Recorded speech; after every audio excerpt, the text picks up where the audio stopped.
Kebijakan pemasangan Radio Frequency Identification atau RFID belum sebulan disosialisasikan.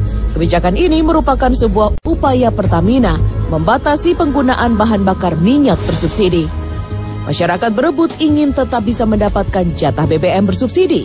Meskipun harus antri, mereka tetap ngotot menunggu jatah pemasangan RFID untuk kendaraannya. Tetapi, di tengah upaya pembatasan penggunaan bahan bakar minyak, masih ada praktek-praktek nakal oknum petugas stasiun pengisian bahan bakar umum atau SPBU mengakali proses pengisian BBM.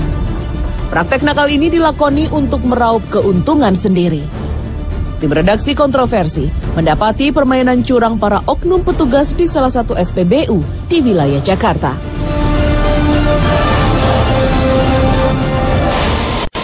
Ada main angin, jadi kalau main angin itu gimana ya, tangan kanan di megang nozzle, tangan kirinya yang main, jadi di belakang badan ada tombolnya untuk neken nozzle, jadi angka jalan tapi bensin nggak keluar. Kelengahan konsumen pemilik kendaraanlah yang menjadi pembuka peluang para oknum petugas nakal SPBU untuk mengurangi volume ataupun nominal rupiah yang diinginkan konsumen. Siapapun bisa menjadi korbannya. Selalu berhasil kalau orang yang meleng. Makanya kan kita lihat dulu, misalkan dia meleng, pasti berhasil, nggak mungkin nggak. Kecuali kalau dia turun, kita nggak main. Begitu sederhana praktek nakal oknum petugas SPBU mengakali mesin pengisi bahan bakar. Bahkan, beragam teknik bisa dilakukan untuk mengakali jumlah, ukuran, dan nilai nominal di mesin SPBU dengan sekali tekan di bagian nozzle dan kemahiran oknum petugas SPBU mengatur volume bensin yang keluar dari mesin pengisian bahan bakar. Alih-alih bahan bakar minyak yang masuk ke dalam tangki kendaraan, tapi nyatanya hanya angin belaka.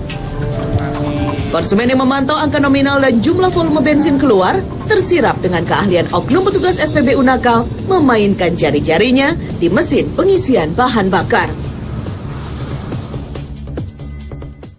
Wah, banyak deh macam-macam. Ya, misalkan kita main harga, main loncat-loncatan. Jadi nunggu-nunggu bajai dulu awalnya. Itu kalau memang kita pakai piling. Misalkan mobil yang mau datang ini ngisinya 150, jadi pas bajai datang itu kita set dulu 150.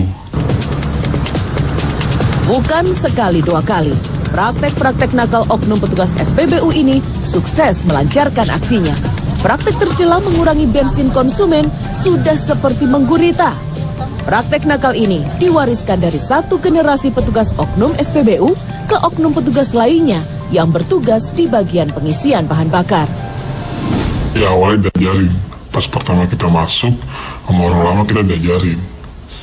Jadi ditanya, lu mau ini gak?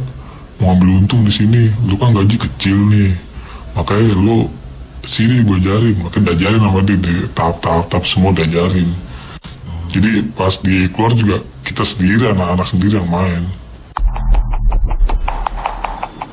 Tidak sedikit kerugian konsumen yang diakibatkan praktek curang seperti ini.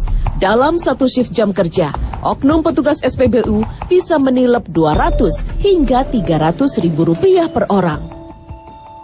Sehari kita misalkan shift malam suka 300, kalau shift pagi 200 per hari. Kalau kita lagi main-main aja gitu, lagi butuh duit, kita main.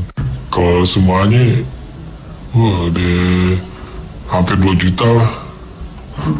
Terus baru satu orang. Belum semua operator kan misalkan itu bisa dibagi-bagi. Tetapi Pertamina sepertinya tak ingin kena getah dari ulah para oknum petugas nakal SPBU. Ada kesengajaan di balik praktek mengakali mesin pengisian bahan bakar minyak SPBU. Pertamina jelas-jelas mengklaim begitu ketat melakukan pengawasan di SPBU.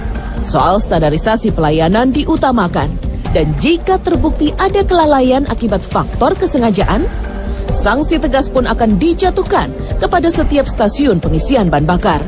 Sebetulnya tidak diakali, ya, tidak bisa, ya, kan beredar pemahaman masyarakat, informasi yang keliru bahwa katanya ini dimainkan. Itu sebetulnya kalau dimainkan yang kan seperti selang air, ya. Kalau kita pencet yang keluar kan sedikit. Sebetulnya nggak ada masalah kalau yang keluarnya sedikit, kan hitungannya juga lambat, ya. Jadi itu tidak ada keterkaitannya. Kita benar-benar berikan sanksi kepada SPBU-nya, dan kita minta SPBU-nya untuk memecat oknum operator yang tidak bertanggung jawab ini. Bukan tanpa sebab, minimnya pendapatan petugas oknum SPBU kemudian dijadikan alasan yang memicu praktek nakal oknum petugas SPBU terus langgeng dan selalu luput dari pengawasan. Ya kita sendiri lah Mas, mau gimana lagi kalau nggak buat jajan. Sedang gaji aja kita kecil, 900 Mas, itu gaji pokok 900. Nyari gimana lagi kan, kita butuh banyak Mas, buat rumah juga banyak. Kalau nggak dapat dari situ, kita dari mana dapatnya Mas?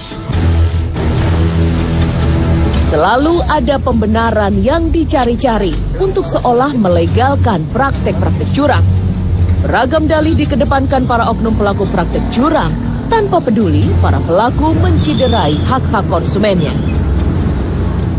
Karena pada posisi ini hak konsumen itu diabaikan, berarti di sini ada konsumen harus melakukan sesuatu, upaya melakukan sesuatu dalam arti lebih awas, memperhatikan setiap gerak yang dilakukan oleh petugas pada saat melakukan pengisian.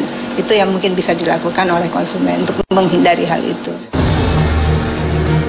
Gurihnya bahan bakar minyak atau BBM begitu menggiurkan banyak pihak. Kom kali kong mengakali minyak tak sekedar menjadi mainan oknum kalangan atas. Penyeludupan sampai dengan terang-terangan mencuri langsung dari kilang minyak, serta partai kecil-kecilan mengakali mesin SPBU menjadi persoalan yang tidak mudah dituntaskan. Adalah hak masyarakat untuk bisa ikut memanfaatkan kekayaan dari bumi Nusantara. Tetapi bukan berarti penguasa sumber daya alam seperti minyak bumi bisa bebas mengakali untuk keuntungannya pribadi. Tim Liputan Trans 7.